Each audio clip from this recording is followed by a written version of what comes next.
أسباب، ولكن سأختم بهذا السبب المهم والخطير، وهو من أكثر ما أوقع الناس اليوم في الأخطاء العقدية والمخالفات المنهجية التي أثرت عليهم تأثيرا كبيرا، خاصة جيل الشباب والصغار.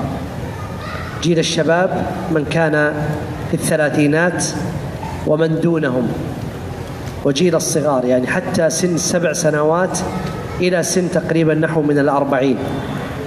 هذا الجيل من أعظم الأسباب التي أثرت عليه وجلبت له الانحراف العقدي وضعف الدين هو خواء وسائل التواصل العلمي، وسائل التواصل الاجتماعي كفيسبوك، تويتر، واتساب، الانستغرام وغيرها، أنواع كثيرة موجودة اليوم.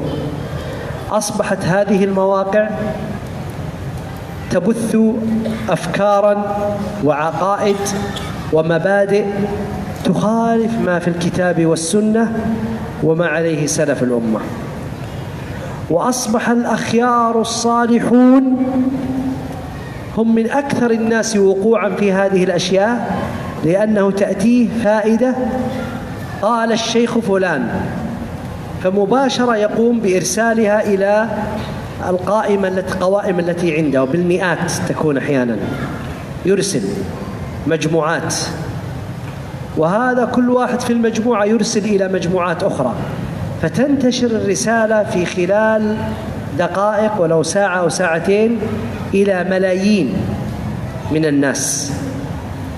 هذه الرسائل كثير منها لا يصح، وهو كذب على بعض المشايخ أو فيه تحريف، ولا بد أن نعلم أن أعداء الإسلام استغلوا هذه الفرصة فأصبحوا يقولون قال فلان وهم يكذبون عليه، فيجيء إلى بعض إخواننا الحريصين والغيورين فبمباشرة يعمل إعادة إرسال أو تحويل الرسالة إلى البقية من عنده في الهاتف وإلى المجموعات الكبيرة، فتنتشر الأخطاء. وآخرها قبل أيام أرسل لي بعض أهلنا رسالة فإذا فيها كلام لا يصدق أن فلان من العلماء يقوله، فرجعت فإذا الكلام مكذوب على هذا الشيخ، فنبهتهم عليه.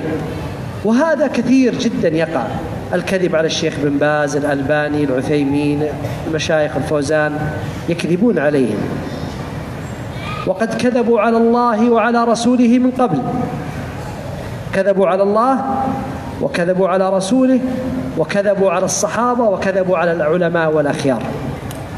فلهذا وسائل التواصل الاجتماعي هذه خطيرة جدا. ما يجوز للمسلم أن يجعل وسائل التواصل هذه هي طريقته في أخذ العلم. انتبهوا واحذروا. إنما ممكن أن تكون وسائل التواصل تكون بنقل المحاضرات والدروس للعلماء الموثوقين من أهل السنة عن طريق اليوتيوب أو عن طريق غيره، لا بأس، العلماء. أما أن أنقل الرسائل هذه فإذا تأكدت أن العالم قال هذه الرسالة فلا حرج علي أن أنقلها، لكن ما يجوز للمتلقي أن يجعل هذا سبيلا لأخذ اعتقاده في دينه من هذه الرسائل القصيرة والمسجات كما يقولون. هذا ما ينبغي.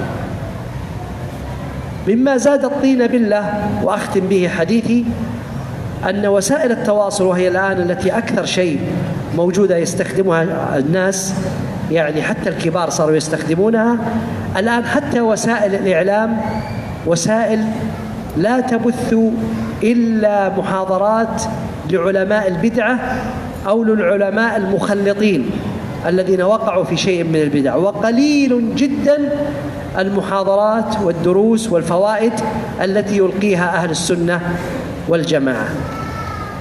ولهذا أدعو أنا الإخوة سواء كانوا في آتشي أو في غيرها من بلاد أندونيسيا أو في غيرها من البلاد، أدعوهم إلى أن يكون هناك الإخوة في المراكز الطيبة الموثوق بها أن يجعلوا لهم موقعا يبثون من خلاله الرسائل الموثوقة، بحيث إذا جاءت إلى الناس علموا أنها من هذا الموقع الموثوق، فاستطاعوا أن يأخذوا منها المعلومة الصحيحة التي تقربهم من الله.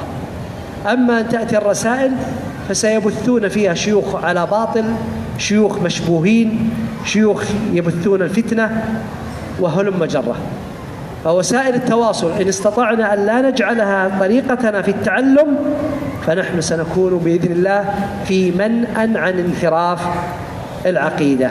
أسأل الله لي ولكم الثبات على الأمر والعزيمة على الرشد، وأن يعلمنا ما ينفعنا وينفعنا بما علمنا ويزيدنا علما.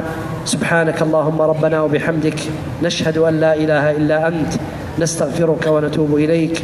اللهم صل وسلم وبارك على نبينا وحبيبنا محمد صلى الله عليه وسلم.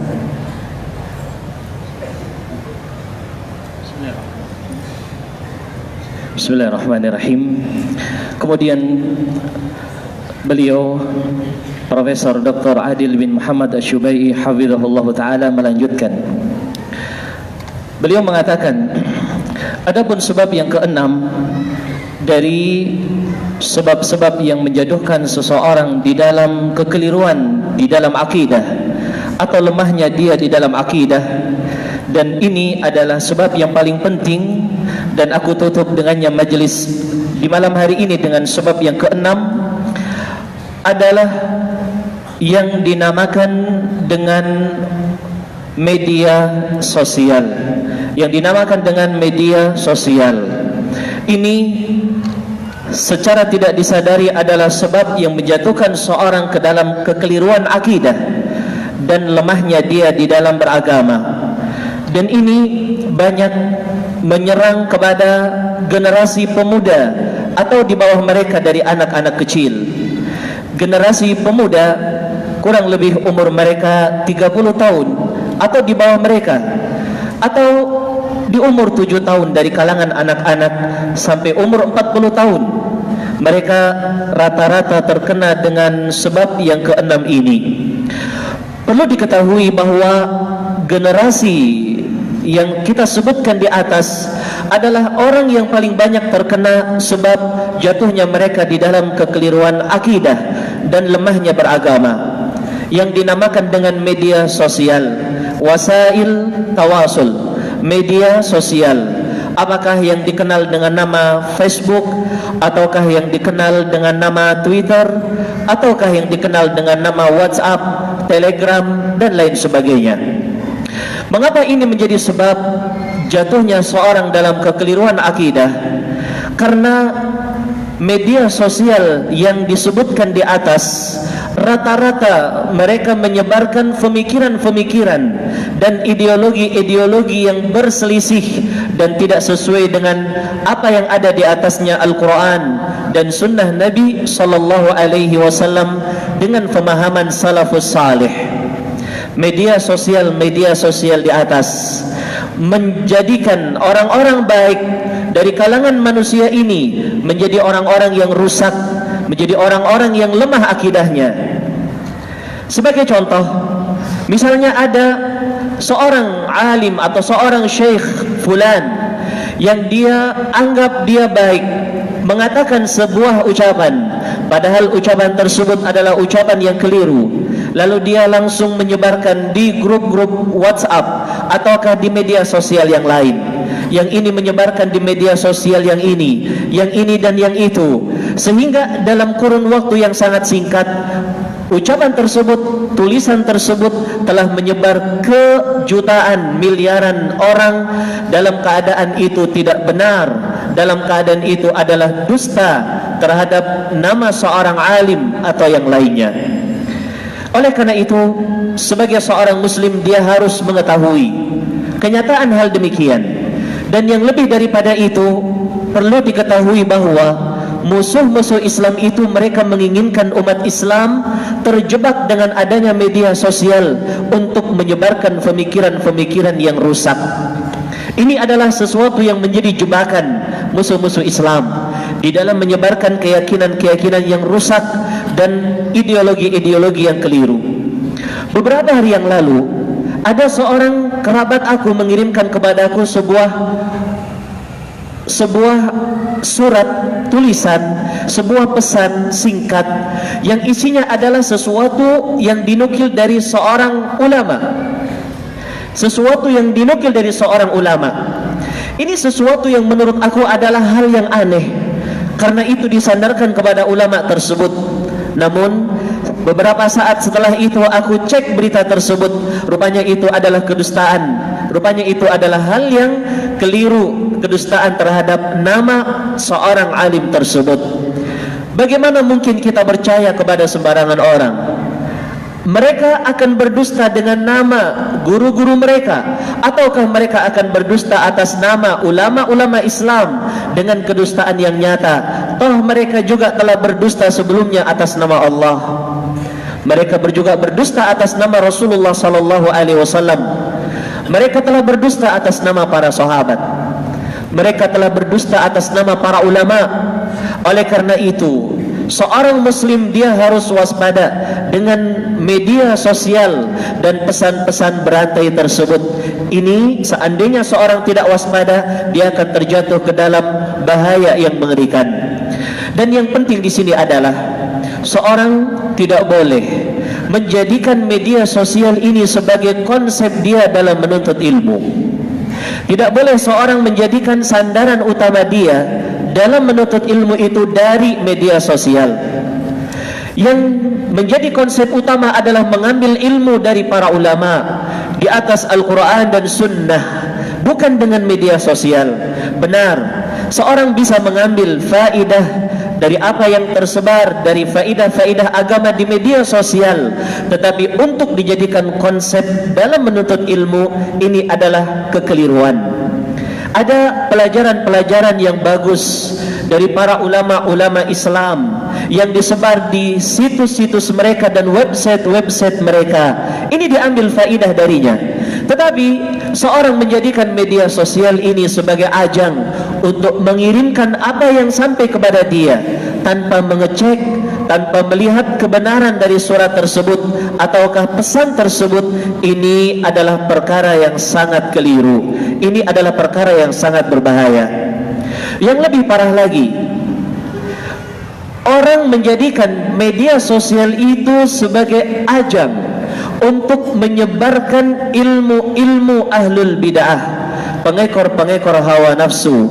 Mereka jadikan media sosial sebagai ajang untuk menyebarkan kebid'ahan-kebid'ahan mereka, penyimpangan-penyimpangan akidah mereka.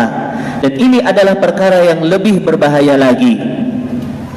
Oleh karena itu, saya mengajak kepada seluruh saudara-saudara saya dari tempat ini, baik saudara-saudara saya yang ada di Aceh atau di negeri-negeri lain, di kota-kota lain dari negeri Indonesia ini, agar mereka itu berusaha untuk membuat website-website atau media-media sosial yang diasuh oleh orang-orang yang mereka terpercaya di dalam ilmunya, sehingga seandainya ada faidah yang baik maka akan disebar melalui grup-grup yang ada dan media sosial yang ada, sehingga orang yang membacanya mereka di atas keyakinan bahwa ini adalah sesuatu yang benar, ini sesuatu yang bersumber dari Al-Quran dan Sunnah, semampu mereka melakukan hal tersebut.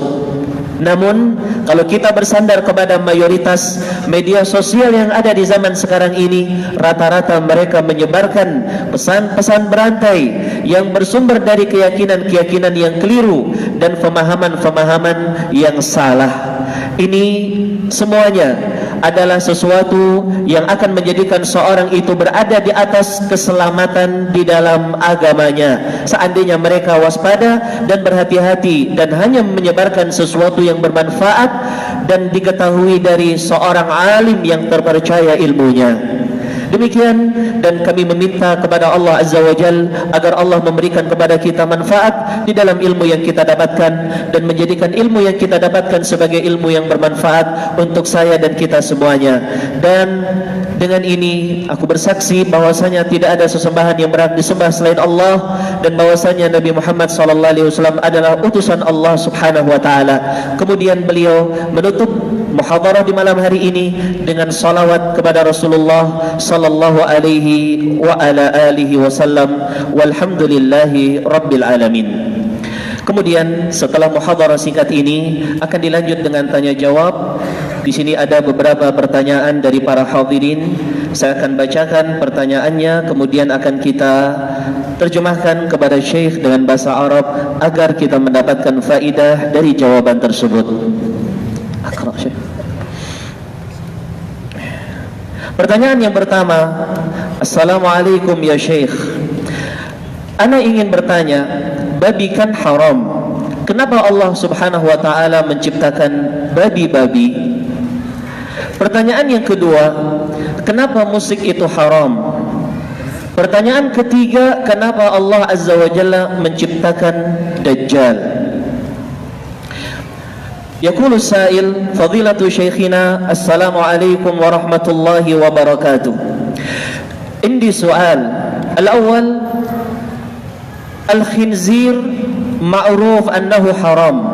Lakin yabqa soal, limadha الله عز وجل خلق الخنزير؟ السؤال الثاني، لماذا الموسيقى والغنى حرام؟ والسؤال الثالث، لماذا الله سبحانه وتعالى خلق الدجال في آخر الزمان؟ السؤال الأول، الخنزير حرام، لماذا خلق الله الخنزير؟ وعليكم السلام ورحمة الله وبركاته. ما ينبغي للمسلم أن يقول لماذا خلق الله كذا، بل الواجب على المسلم أن يعلم أن أفعال الله عز وجل كلها مبنية على الحكمة البالغة. وأما إذا أردنا أن نبحث عن الحكم فقد تكون الحكم عديدة، فقد أبدي أنا وأذكر بعضها، وقد لو تسأل شيخا آخر يعطيك حكمة أخرى، وهكذا. فهذه أمور لا حرج فيها البتة، لا حرج فيها البتة. لكن الذي ينبغي علينا أنه ابتداء الأصل أننا لا نسأل، أن الأصل أننا لا نسأل، لأننا رأينا حكمة الله الباهرة في كل شيء. فإذا أعجزنا أن نعرف شيئا واحدا لا يعني أن هذا ليس له حكمة. أما الحكمة من خلق الخنزير فلو لم يكن من الحكمة من خلقه إلا أن يكون اختبارا وامتحانا لهذه البشرية، لأن الخنزير محرم في اليهودية والنصرانية والإسلام، فخلقه الله عز وجل ليختبر الخلق أيطيعونه أم لا يطيعونه، أم أنهم يتبعون شهواتهم.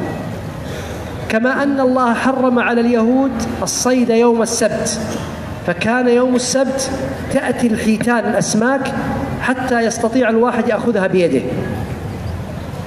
ولكن الله اختبرهم اختبارا ففشلوا في الاختبار. كما أنه خلق الخنزير ومن الحكم التي ممكن نستنتجها أنه امتحان واختبار لضعفاء الإيمان وللضالين من البشرية كاليهود والنصارى الذين يأكلون، كالنصارى مثلا الذين يأكلون الخنزير. هذا يكفي في هذا الأمر. الأمر الآخر أن الخنزير حيوان هو طعام لبعض الحيوانات الأخرى، لأن الخنازير البرية تأكلها الحيوانات المفترسة، فهو طعام لها ليس لنا. وحكم أخرى ربما أنا لا أعرفها، لكن حكم الله في كل شيء عظيمة لا يعلمها إلا الله، لا يعلمها إلا الله. ويحضرني قصة، وهي أن رجلا قال لماذا خلق الله الخنفساء؟ الخنفساء هي الحشرة السوداء التي يعني تكون في البيوت المتهدمة والأماكن التي لا يوجد فيها أحد. ما الفائدة من خلق الخنفساء؟ فابتلاه الله بمرض، ابتلاه الله بمرض لم يكن شفاؤه إلا في هذه الخنفساء، سبحان الله، كما ذكر ذلك بعض أهل التاريخ والعلماء كابن كثير وغيره، ذكروا هذا. ابتلاه الله عز وجل بمرض لا يعالج إلا بشيء مأخوذ من هذه الخنفساء، سبحان الله العظيم. هذا السؤال الأول، أجب عليه ثم نجيب على ذلك. Pertanyaan pertama terkait kenapa Allah Azza wa Jalla menciptakan babi. Beliau mengatakan sesungguhnya di dalam ciptaan Allah Azza wa Jalla itu terdapat hikmah yang sangat besar, hikmah yang sangat agung. Kadang hikmah ini diketahui oleh seseorang dan kadang tidak diketahui. Dan kalau kita melihat di dalam hikmah diciptakannya babi, kita akan mendapatkan sesuatu yang banyak. Kadang saya bisa menceritakan sebagian, selain saya juga bisa menceritakan sebagian yang lain.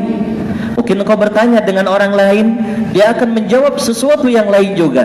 Tetapi yang perlu kita ketahui di sini semua adalah sebuah konsep yang dasar, bahwa kita sebenarnya tidak boleh bertanya. Kita sebenarnya tidak boleh bertanya kenapa Allah Azza wa Jalla menciptakan ini dan itu. Kenapa demikian? Karena kita melihat hikmah Allah yang sangat banyak di dalam segala perbuatan Allah Azza wa Jalla. Allah menciptakan ini dan itu. Namun tidak mengapa untuk kita menyebutkan beberapa hikmah diciptakannya babi. Seandainya di antara hikmah yang Allah Azza wa Jalla ciptakan dengannya babi adalah sebagai ujian kepada manusia bahwa ini adalah haram, maka itu sudah cukup menjadi hikmah. Seandainya hikmah Allah menciptakan babi adalah sebagai ujian bagi manusia, maka ini cukup sebagai hikmah. Apakah manusia taat kepada Allah Azza wa Jalla ataukah tidak? Sebagaimana Allah Azza wa Jalla mengharamkan kepada Bani Israel untuk mereka mencari ikan di hari Sabtu. Tidak ada tujuan lain kecuali untuk menguji mereka taat atau tidak terhadap perintah Allah Azza wa Jal, sehingga Allah jadikan di hari Sabtu itu ikan yang berlimpah ruah.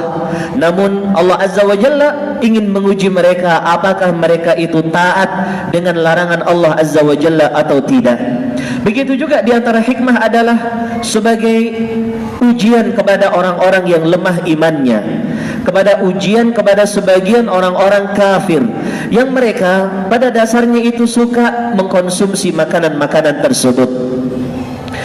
Dan di sana ada sesuatu yang lain yang perlu diketahui, bahwa babi itu adalah seekor hewan yang juga sebagai makanan dari hewan yang lain. Ini juga barangkali sebagai hikmah Allah Azza wa Jalla menciptakan babi tersebut. Namun yang perlu kita fahami bersama bahwa di dalam perbuatan Allah itu terkandung di dalamnya hikmah yang sangat besar dan sangat agung. Di sini ada sebuah kisah. Ada seorang lelaki pernah dia itu mempertanyakan kenapa Allah itu menciptakan binatang-binatang kecil, serangga-serangga yang ada di rumah-rumah yang sudah hancur. Kenapa Allah menciptakan itu? Demikian pertanyaan lelaki tersebut. Sampai Allah Azza wa Jalla menguji lelaki itu dengan sebuah penyakit, yang mana penyakit itu tidak bisa disembuhkan kecuali dengan obat yang dibuat dari serangga-serangga itu. Ini adalah hikmah yang telah Allah Subhanahu wa taala tentukan. Ini diceritakan oleh para ulama ahli sejarah seperti Al-Imam Ibnu Katsir dan selain beliau dari kalangan para ulama. Dia diuji oleh Allah dengan sebuah penyakit yang tidak disembuhkan obatnya kecuali dengan obat yang terbentuk dari serangga tersebut. Baik. Nah. أما بالنسبة لتحريم الله سبحانه وتعالى للأغاني فلأن الغناء ينبت النفاق في القلب، والغناء غالبا بريد العشق وبريد ضعف القلب إلى الوقوع في الزنا والعياذ بالله وحب النساء. ولهذا لا تجدون رجلا يستمع إلى الأغاني كثيرا أو امرأة تستمع إلى الأغاني ويكون في قلبها حب القرآن الكريم أو في قلبه حب القرآن الكريم، بل يكون القلب ضعيفا بمحبة الله ومحبة سماع كلامه، لأن القلب مزحوم بالشهوات والأهواء. ولهذا قال الله عز وجل: ومن الناس من يشتري لهو الحديث ليضل عن سبيل الله. وسماه العلماء من السلف بريد الزنا. بريد الزنا أي الواسطة التي مثل الجسر التي يعبر من الإنسان ليقع في الزنا والعياذ بالله، نسأل الله العافية والسلامة. وأنا أنصح الأخ هذا أو الابن، أقول له: إن الله عز وجل يقول: إنما كان قول المؤمنين إذا دعوا إلى الله ورسوله أن يقولوا سمعنا وأطعنا. قد أبدلنا الله بالقرآن الكريم خير شيء، الحمد لله رب العالمين. وهذه الحياة قصيرة سرعان ما تنتهي، فاصبر حتى تسمع الموسيقى والغناء الحقيقي في الجنة إن شاء الله تعالى، حين تغني لكم الحور ويغنون لكم في الجنة إن شاء الله. Pertanyaan yang kedua, kenapa Allah Azza wa Jalla mengharamkan musik? Jawabannya adalah karena musik itu akan menumbuhkan penyakit nifaq di dalam diri seseorang. Musik adalah pos dari kefasikan. Musik adalah sebab terbesar seorang lemah hatinya untuk bersandar kepada Allah Subhanahu wa taala. Musik akan mendorong seseorang untuk jatuh ke dalam penyakit cinta buta, cinta haram. Oleh karena itu, seorang yang dia itu diuji oleh Allah dengan suka mendengar musik-musikan, tidak akan di dalam hatinya cinta untuk mendengarkan firman-firman Allah Azza wa Jalla. Kenapa demikian? Karena hatinya sudah penuh dengan kecintaan-kecintaan kepada hal-hal yang haram, untuk mendengarkan sesuatu yang sesuai dengan hawa nafsunya, sehingga dia tidak akan terisi dengan cinta kepada Al-Quran dan kalamullah subhanahu. Allah Azza wa Jalla berfirman yang artinya, dan di antara manusia ada yang mereka itu membeli kelalaian-kelalaian ucapan dengan tujuan untuk menyesatkan manusia dari jalan Allah Azza wa Jalla. Oleh karenanya, para ulama mereka menamakan musik dengan posnya zina. Mereka menamakan musik dengan posnya zina. Mengapa demikian? Karena akan menyeret seseorang dalam perbuatan zina. Semoga Allah menjaga kita dari perbuatan tersebut.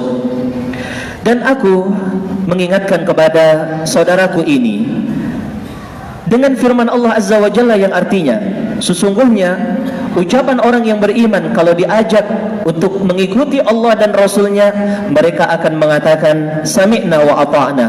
Mereka akan mengatakan kami mendengar dan kami taat.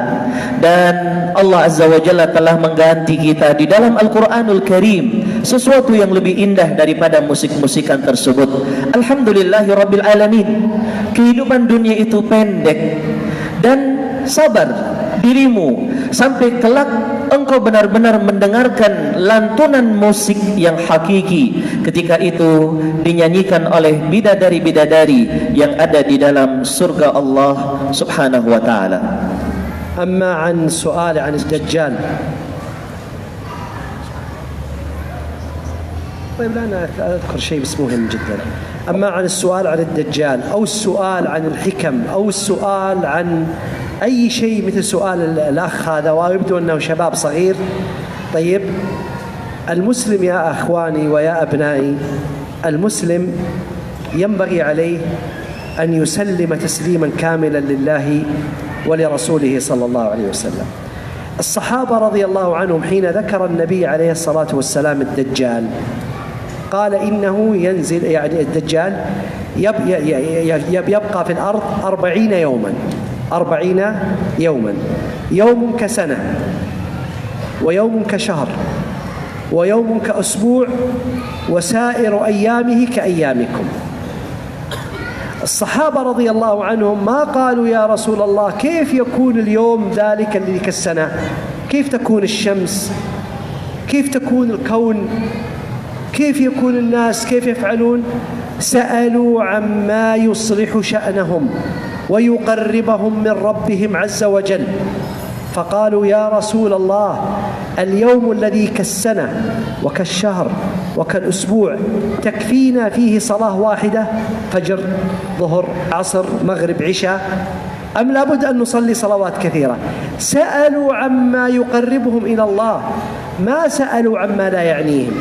فنصيحتي للسائل ولغيره، وهذا كثير في الشباب اليوم، أن يسلموا ويطيعوا، لأن الله ذكر في أول أوصاف أهل الإيمان قال الذين يؤمنون بالغيب ويقيمون الصلاة ومما رزقناهم ينفقون أولئك على هدى من ربهم، فذكر أول صفة لهم الإيمان بالغيب، الإيمان بالأمور الغيبية التي لا يعرف حقيقتها. نحن آمنا بالله بيقين وعظمناه جل وعلا لما رأينا من آياته العظيمة، فيجب علينا أن نسلم له في كل شيء، هذا هو مقتضى الإيمان. نعم. Adapun terkait dengan pertanyaan Dajjal, ataukah mungkin ada pertanyaan-pertanyaan lain yang berkaitan dengan perkara-perkara tersebut, di sini akan saya menyebutkan sebuah konsep, yaitu seorang muslim seyogianya atas dia adalah penyerahan yang sempurna terhadap firman Allah dan sabda Rasulnya sallallahu alaihi wa ala alihi wasallam. Kalau kita melihat para sahabat Nabi alaihi salatu wassalam, ketika Nabi SAW menyebutkan Dajjal, bahwa Dajjal itu akan tinggal di bumi selama 40 hari, ada satu hari seperti 1 tahun, ada satu hari seperti 1 bulan, ada satu hari seperti 1 pekan, dan sisa hari yang ada seperti hari-hari yang kalian lalui. Apa yang dilakukan oleh para sahabat? Para sahabat tidak bertanya, ya Rasulullah bagaimana cuaca di saat itu, bagaimana matahari, bagaimana bulan, bagaimana iklim di saat itu. Tetapi para sahabat bertanya kepada Nabi SAW perkara yang membawa mereka kepada kebaikan, perkara yang mendekatkan diri mereka kepada Allah Azza wa Jalla. Mereka bertanya kepada Nabi SAW, ya Rasulullah, seandainya kita berada dalam kondisi seperti itu, apakah cukup 1 kali waktu salat untuk semuanya, ataukah kita salat sebagaimana salat-salat di waktu yang kita lalui di hari-hari ini? Ini adalah sesuatu yang ditanyakan oleh para sahabat Rasul sallallahu alaihi wasallam. Kita lihat di dalam Al-Qur'anul Karim bagaimana Allah menceritakan orang-orang yang beriman. Allah mengatakan di dalam ayatnya yang artinya orang-orang yang beriman adalah orang yang mereka beriman kepada Allah, beriman dengan perkara ghaib, mereka menegakkan salat, dan mereka dengan apa yang kami berikan rezeki kepada mereka, mereka bersedekah. Mereka adalah orang yang berada di atas petunjuk dari Rabb mereka, dan mereka adalah orang-orang yang beruntung.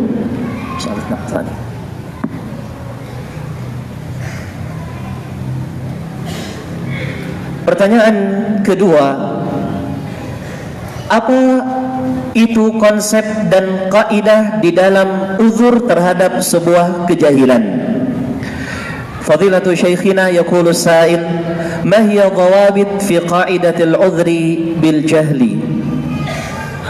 الجواب على هذا السؤال يطول جدا، وهذا ليس من اختصاص طلاب العلم، فضلا عن أن يكون من الإخوة الفضلاء الصالحين والصالحات.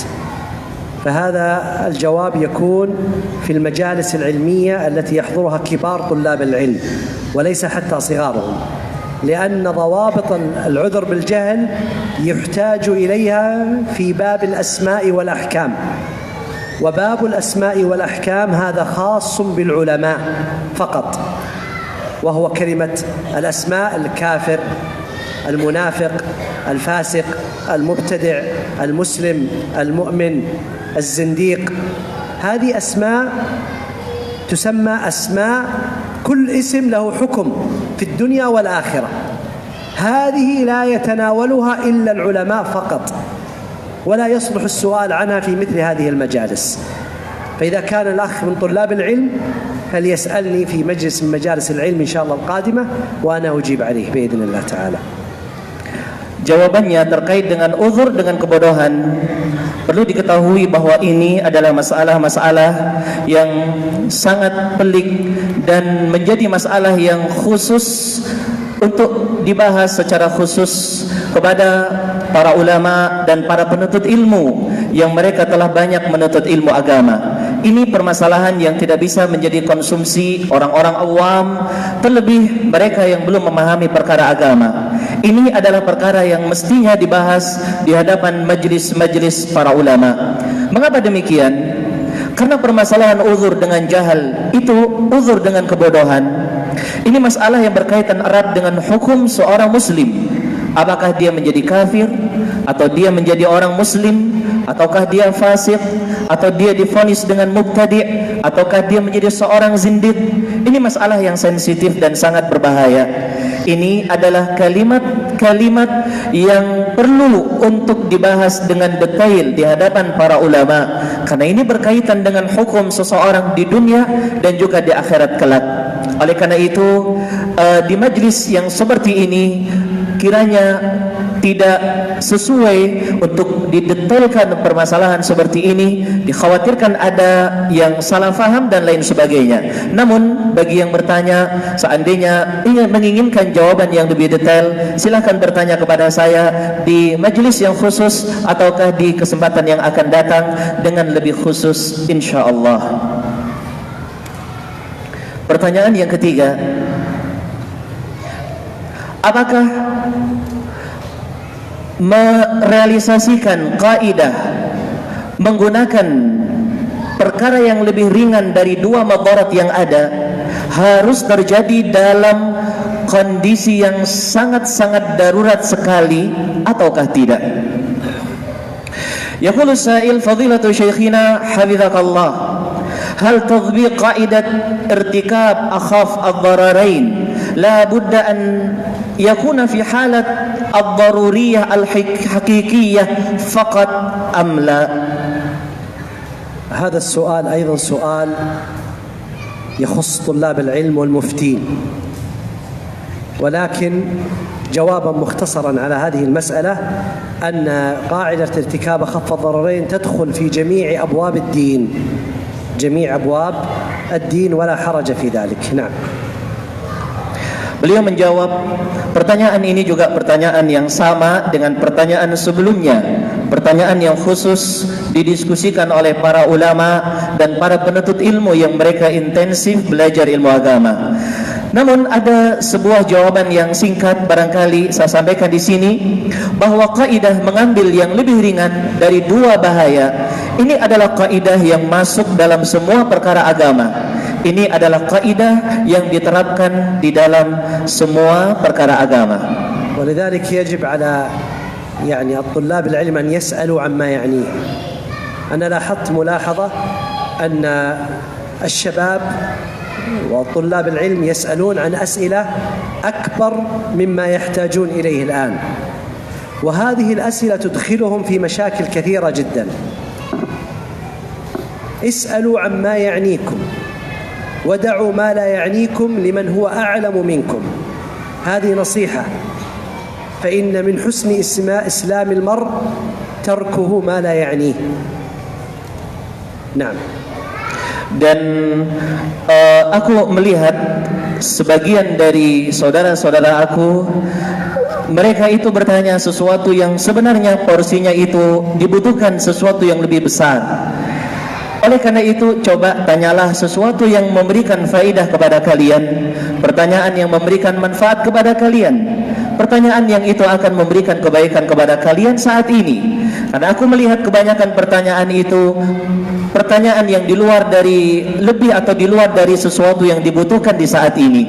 Ini nasihat dari aku, karena di antara kebaikan Islam seorang, dia meninggalkan apa yang tidak ada faidahnya. Pertanyaan yang keempat, afwan ya Syekh, di dalam Al-Quran Allah banyak menyebutkan bahwasanya Dia tidak memberi hidayah kepada orang kafir, tetapi Allah memberikan hidayah kepada orang kafir yang lain sebagaimana Umar ibn al-Khattab dan lain sebagainya.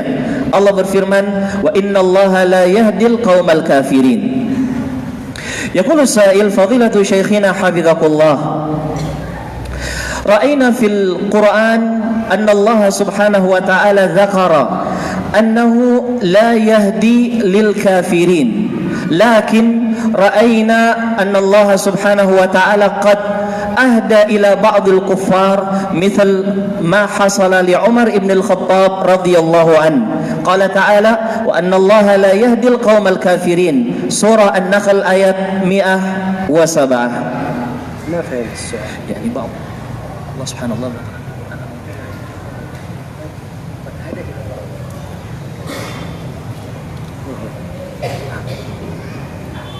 الهداية من الله سبحانه وتعالى هبة ومنة يضعها الله عز وجل في من يشاء من عباده،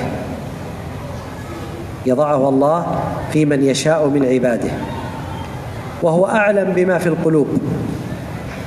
ولهذا لما دعا النبي صلى الله عليه وسلم وقال اللهم أعز الإسلام بأحب العمرين إليك، بأحب العمرين إليك، عمر بن الخطاب وعمر بن أبي جهل، اللي هو عمر بن الحكم الملقب بأبي جهل. فهدى الله عمر بن الخطاب ولم يهدي أبا جهل. لماذا هدى الله عمر ولم يهدي أبا جهل؟ هذا لا يعلمه إلا الله، هذا سر الله، حتى رسول الله صلى الله عليه وسلم لا يعلم هذا. الرسول صلى الله عليه وسلم قال الله عنه وإنك لتهدي من تشاء إلى صراط مستقيم،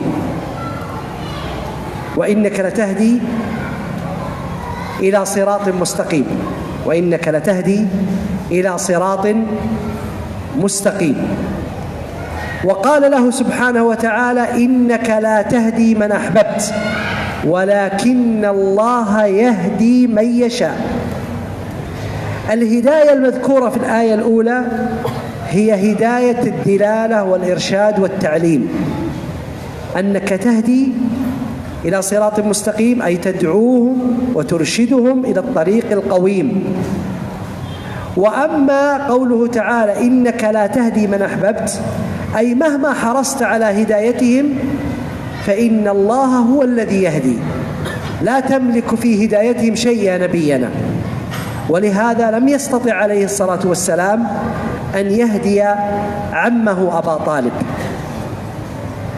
للإسلام، ونزلت هذه الآية بسبب عمه أبو طالب إنك لا تهدي من أحببت ولكن الله يهدي من يشاء. فالهداية سر الله يختص الله به من يشاء. تجدون أخوين في البيت، أحدهما ذكي جدا وعاقل ومدرك ولكنه غير مهتدي، وأخوه الآخر أقل منه ذكاء وأقل منه فهما ولكن الله هداه إلى الطريق القويم. اسألوا الأب والأم ما السبب؟ يقول لك لا أدري.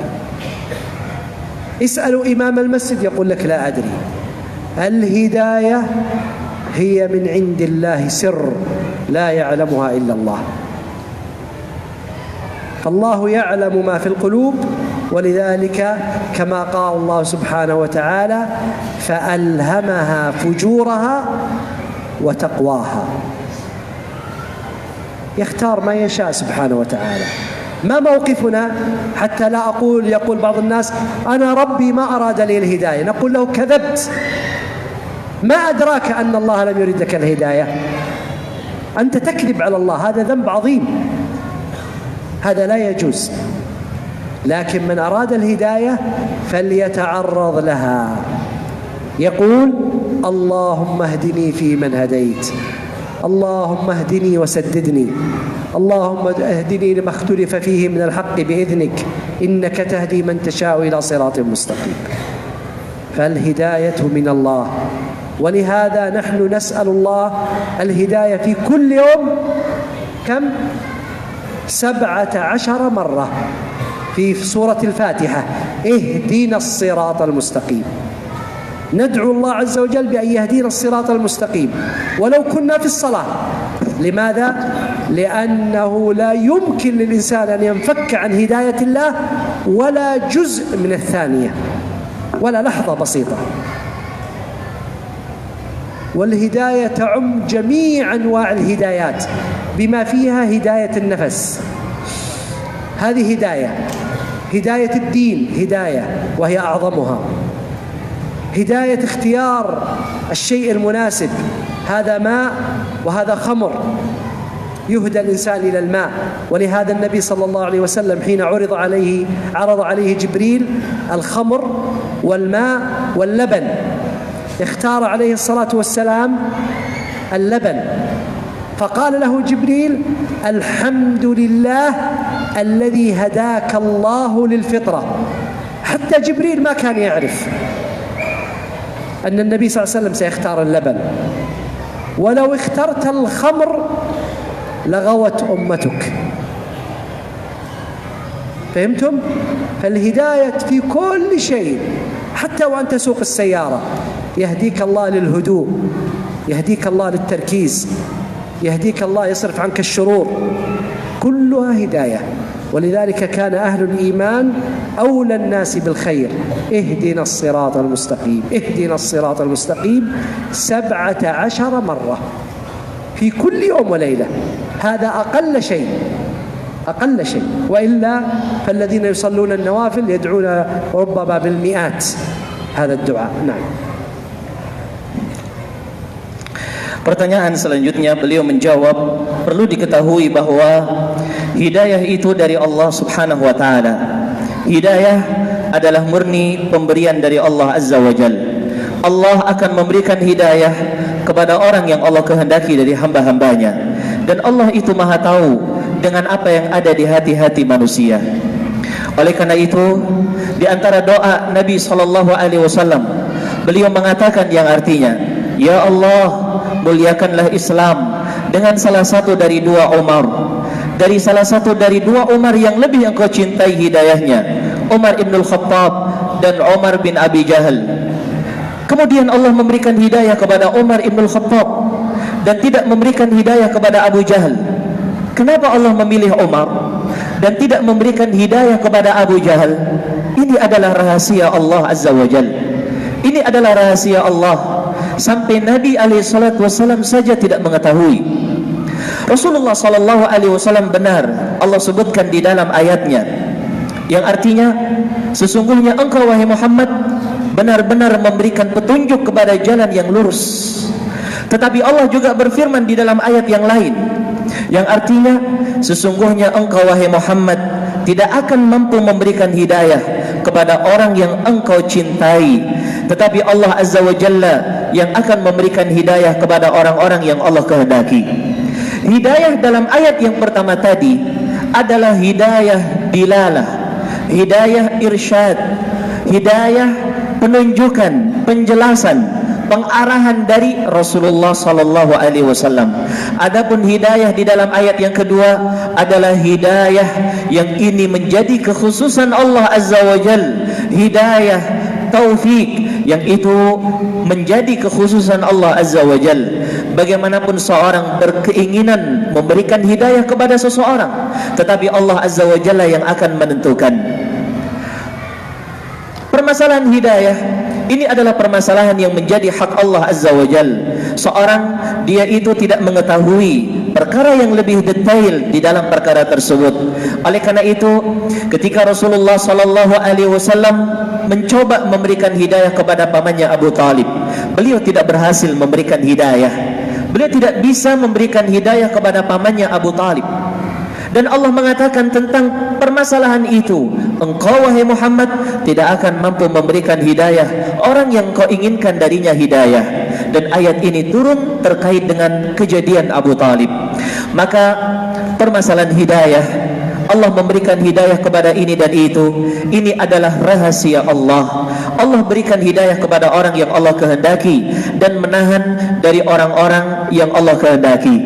Ada kakak beradik dalam satu rumah. Yang satu orangnya cerdas, orangnya pandai, tetapi Allah tidak berikan hidayah kepada dirinya. Sedangkan adiknya akalnya itu pas-pasan. Dia bukan orang tergolong orang yang cerdas, tetapi Allah pilih dia untuk mendapatkan hidayah di jalan Allah yang lurus. Oleh karena itu Allah berfirman dalam ayatnya yang artinya, maka Allah memberikan ilham kepada seseorang jalan menuju ketakwaan dan jalan menuju kemaksiatan. Allah juga berfirman dalam ayatnya, Allah yang artinya Allah memilih orang-orang yang Allah kehendaki. Maka kita tidak boleh mengatakan saya tidak tahu, mungkin saya tidak akan mendapatkan hidayah. Kita nggak boleh mengatakan seperti itu. Kalau engkau mengatakan seperti itu, engkau berdusta. Dari mana tahu engkau tidak akan mendapatkan hidayah dari Allah? Bukankah Allah Azza wa Jalla akan memberikan hidayah kepada orang-orang yang Allah kehendaki? Yang dituntut darimu adalah berdoa kepada Allah. Angkat tanganmu dan katakan, Ya Allah, berikanlah hidayah kepada aku sesuai dengan orang-orang yang telah engkau berikan hidayah. Engkau katakan, Ya Rabb, berikanlah hidayah kepada aku. Ya Rabb, berikanlah hidayah kepada aku di dalam perkara yang aku berselisih di dalamnya, menuju jalanmu yang lurus. Seandainya kita berada dalam salat, minimal kita akan berdoa kepada Allah hidayah itu selama sebanyak 17 kali. Belum lagi kalau kita melakukan salat-salat sunnah yang lain. Maka di sini perlu kita fahami bahwa hidayah itu menjadi rahasia Allah. Namun perlu kita ketahui bersama bahwa hidayah ini sesuatu yang umum. Hidayah ini adalah sesuatu yang umum, yang memberikan manfaat kepada semua manusia. Kadang seorang bernafas, itu hidayah. Kadang Allah berikan baginya petunjuk dalam agama, itu juga hidayah. Allah berikan kepada seseorang kemampuan memilih sesuatu yang baik dari sesuatu yang buruk, ini juga hidayah. Ini air, ini khamr, ini hidayah. Kemampuan Allah berikan padanya untuk memilih yang baik. Oleh karena itu, ketika Jibril alaihissalatu wassalam menawarkan kepada Nabi sallallahu alaihi wasallam 3 cairan, air, susu dan khamr, Jibril mengatakan kepada Rasulullah sallallahu alaihi wasallam memilih untuk meminum susu. Jibril mengatakan kepada Nabi sallallahu alaihi wasallam, segala puji milik Allah yang telah memberikan petunjuk kepadamu untuk memilih sesuatu yang fitrah, yaitu meminum susu. Jibril tidak mengetahui kalau Nabi SAW akan memilih itu, tetapi Allah berikan hidayah kepada Rasulullah SAW. Seandainya beliau memilih khamr, tentunya umatnya itu akan masuk dalam kesesatan. Sampai seorang bisa mengendarai mobil dengan baik, itu hidayah. Seorang berada dalam keamanan, itu hidayah. Oleh karena itu, berdoalah kepada Allah Azza wa Jalla selalu untuk ditunjukkan kepadanya jalan yang lurus di setiap salat 5 waktu, minimal 17 kali dalam sehari semalam. Terlebih lagi kalau kita tambah di dalam salat-salat sunnah yang lainnya. Lagi soal mungkin? Pertanyaan terakhir, ya Fadilatul Syekh, apa hukum atau apa pendapat Syekh tentang pendapat yang membolehkan seorang wanita menonton ceramah para ustadz dengan syarat melihat ustadz tersebut tanpa disertai dengan syahwat, baik itu melalui televisi ataupun secara langsung? Sekian ya Syekh, mohon penjelasannya. Yaqulu sa'il, Fadilatul Syekhina hafizahullah, ما رأيكم في من يقول بتجويز نظر المرأة الأجنبية لمحاضرات المشايخ والأساتذة بشرط عدم الشهوة في النظر إليهم سواء في التلفاز أو مباشرة؟ هذا هو نص السؤال يا شيخ، نرجو منكم البيان وجزاكم الله خيرا. يقول الله عز وجل لعباده المؤمنين: وقل للمؤمنين يغضوا من أبصارهم ويحفظوا فروجهم ذلك أزكى لهم، وقل للمؤمنات يغضضن من أبصارهن ويحفظن فروجهن. فالأمر بغض البصر للرجال والنساء. أما الرجال فلم يؤذن للرجل إلا بالنظرة الأولى، وهي النظرة السريعة التي من غير قصد، كما جاء في حديث علي بن أبي طالب رضي الله عنه أن النبي صلى الله عليه وسلم قال له: إنما هو لك يا علي في النظرة الأولى، أي ليس لك إلا النظرة الأولى. النظرة الأولى المقصود بها النظر الخاطف هكذا، يعني ينظر الإنسان يصد هكذا، ما هو ينظر هكذا يقول هذه النظرة الأولى، لا، وإنما المقصود النظرة الأولى السريعة هكذا ثم يصرف نظره. هذه للرجال. لماذا؟ لأن الرجل سريع الفتنة بالمرأة، ولهذا أمرت النساء بالحجاب ولم يؤمر الرجال بالحجاب. أما المرأة فيجوز لها النظر إلى الرجل، لكن متى ما تحول نظرها إلى نظر تأمل إلى المحاسن وإلى جمال هذا الرجل أو الإعجاب به، وجب عليها أن تكف وتغض بصرها ولا تتابع النظر إلى هذا الرجل بحال من الأحوال. وعلى هذا فيجوز للمرأة النظر في التلفاز أو في الكمبيوتر أو في الجوال إلى دروس المشايخ، ولا حرج في ذلك عليهن. لكن متى ما كانت تتأمل وتنظر هكذا وهكذا تتأمل الرجل، هذا نقول لها لا يجوز هذا، لا يجوز هذا. وكم من امرأة وقعت في حب بعض أهل العلم حتى أتعبها حبهم ولم تستطع الوصول إلى شيء. فحذاري من هذا. نسأل الله أن يثبت حجتنا ويسدد ألسنتنا ويقينا بمنه وكرمه من الزيغ والضلال وعذاب النار، إنه تعالى سميع قريب مجيب الدعاء. والله أعلم، وصلى الله وسلم وبارك على سيدنا ونبينا وحبيبنا محمد صلى الله عليه وعلى آله وصحبه وسلم. Beliau menjawab, Allah Azza wa Jalla telah berfirman di dalam ayatnya yang artinya, dan katakan wahai Muhammad kepada kaum mukminin agar mereka menundukkan pandangan-pandangan mereka. Juga Allah mengatakan dalam ayat yang lain, dan katakan wahai Muhammad kepada para mukminat, para wanita muslimah agar mereka menundukkan juga pandangan-pandangan mereka. Perintah dalam ayat tersebut mencakup untuk laki-laki dan untuk wanita. Adapun laki-laki, Allah Azza wa Jalla tidak mengizinkan kepada lelaki untuk melihat wanita lawan jenis yang asing, yang bukan mahram, kecuali pandangan pertama, pandangan yang cepat, pandangan yang tidak disengaja, sebagaimana disebutkan di dalam hadis Ali bin Abi Talib radhiyallahu an, Rasulullah sallallahu alaihi wasallam mengatakan, yang artinya itu bagimu wahai Ali, ketika Ali bin Abi Talib memandang secara tidak sengaja seorang wanita, itu bagimu wahai Ali bin Abi Talib yang pertama. Maksudnya adalah pandangan yang tiba-tiba, pandangan yang tidak sengaja, pandangan pertama secara tiba-tiba. Ini sesuatu yang diizinkan oleh Rasulullah sallallahu alaihi wasallam kepada lelaki. Adapun kalau dia melihat kepada wanita tersebut dengan terus-menerus, maka ini adalah fitnah dan ini dilarang. Oleh karena itu, perlu diketahui bahwa lelaki itu adalah makhluk yang sangat mudah terjatuh ke dalam fitnah. Oleh karena itu, wanita disuruh oleh Allah Azza wa Jalla menutup hijab, sedangkan lelaki tidak disuruh oleh Allah Azza wa Jalla untuk menutup hijab. Adapun bagi wanita, boleh bagi mereka untuk melihat kepada lelaki secara umum, bukan dengan melihat dengan bentuk memperhatikan keadaan lelaki tersebut, apakah kepada ketampanannya dan lain sebagainya.